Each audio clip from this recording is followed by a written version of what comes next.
And the pastor of my home church refused to do interracial marriages. He wouldn't do them. And I remember like my family, we went and talked to him about this and everything.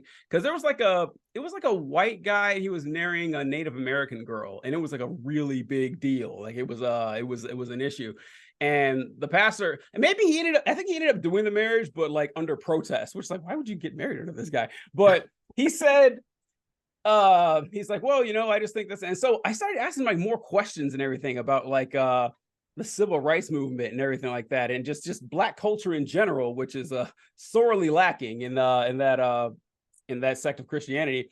And my No. dad brought something up. He says, I hear you talk about history all the time. I've never once heard you mention Martin Luther King. Like, it's never happened. Like you never. Oh, also, one of the schools I went to when I was in sixth grade did not recognize Martin Luther King Day, which was pretty common back in the 90s for Christian churches. Like schools, it was not an uncommon thing. People No. would say that, well, Martin Luther King was a communist, and I would get really upset about that. Now I look back like, yeah, he was. It's like, fuck yeah, he was. Yeah, who cares? But that was a very common. He was also a once in a forever type of leader that we should probably recognize. Well, but he was a huge liberal, and that goes against everything that they stand for. And so my dad asked, he's like, "Hey, how come you don't, mention Martin Luther King at all?" And my pastor said, "Well, Martin Luther King was an apostate. Like, he didn't believe in the virgin birth. He publicly stated that. He had a lot of opinions about, a biblical literalism that I don't agree with. So I don't think it'd be appropriate to reference him." And I said, hold on. It's funny you mentioned the Jefferson thing, because that's what I brought up. And I was like, Thomas Jefferson was a deist. Thomas Jefferson believed less about the Bible than Martin Luther King did. And like he wrote, he edited an entire Bible to take the supernatural stuff out. I've definitely heard you mention Thomas Jefferson. And his response was, well, Thomas Jefferson wasn't an ordained preacher, so that doesn't count. This was very, very common. And like this was a feature, not a bug.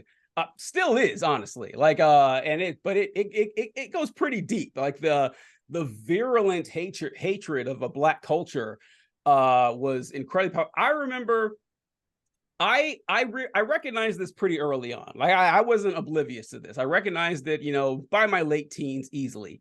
And the way I looked at it was, okay, just because these people, are pretty racist, that doesn't mean the Bible's incorrect. That doesn't mean that God isn't real. So I never let that affect, like, my interpretation, my relationship with God Almighty. I remember when I was in college, I was walking back to the dorm with a guy that, like, he was like a B-level friend, like not someone I hung out with a lot, but someone that was in my friend group. And I remember him saying, TJ, you are a credit to your race. Like, those words came out of his mouth. And I was just like, this kind of shit happens all the time. And Republicans wonder, is like, God, I can't understand why black people aren't supporting us. It's because, yeah, it's because of this shit that's been going on for decades, and there's still remnants of it today. Right. Yeah. Yeah. Stuff like that is crazy because so often it is the right that accuses the left of bringing up race all the time, when clearly the right hasn't gotten over it. No, it's more important to the right. So this is an example. I don't know if you heard me say it. I bring this up all the time. Is that the right likes to accuse the left of practicing identity politics. And my first response is, yes, they do, because all politics are identity politics. Like, ever, there is no such thing as non-identity politics. Like whatever the identity is, like whether it's someone who supports certain fiscal policy, someone who is pro or against wars, like that's your identity. But even if we're going to talk about what they actually mean, which is like racial identity politics, so if you listen, I am not shitting you. Like, if you look at the demographic map of people who vote for the Democratic Party, it is uncanny. It is like exactly what the demographics of the United States is. Like, I couldn't believe how close it was. Like, the United States of America is 59% white, Democratic Party, 59% white. The United States is like 12% black, Democratic Party, like 14% black. It's like 15% Hispanic United States, 15% Hispanic Democrat. It is crazy accurate. Go over to the Republican Party, 85% white, 85%. So, Yeah. so, so listen, like what I always say is this, like, imagine there was a political party out there whose voting base was 85% black. What would you say about that party? You would say this is the black people's party. This is a party who has Yes. the interest of black people in mind above everything else, and you'd be right. And it's like, but for some reason, like all Republican policies are crafted to one type of person, a white conservative Christian, to the extent that they are wildly overrepresented in the party with pretty much no minorities, and they don't consider that identity politics. Like, yeah, that's precisely what it is. And so it's just, that's why it's hilarious to me that they say that, oh, it's the left that does identity politics. No, you guys do it way more. Right. Yeah, no, they do. And there's a good reason for why the Republican Party is not as diverse as it should be.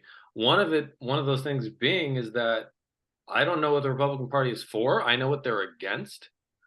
I They don't have any type of at least when it comes to what they could do to probably appeal to younger voters is compassion. So the thing about the political left, rightly or wrongly, at least present themselves as people who are looking to help people. You may disagree with their methods, but at Mm-hmm. least they present a problem and a solution. And the Republican Party, especially today, all they do is just say no, no, no, no, no, and they have no alternatives. All they propagate is no, no, no, you can't do that. Let's just secure what we have, and let's not actually help anyone.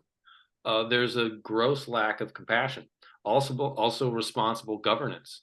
This is the same party who used to pretend to be conservative, used to pretend to care about things like the national debt, used to care about the budget. Whereas now, I mean, two past Republican presidents that we have spent so much, these supposed conservatives, and have done, and with that spending, who have they helped? Who have Yeah. they in this great Christian Republican Party? Who have they, who have they helped?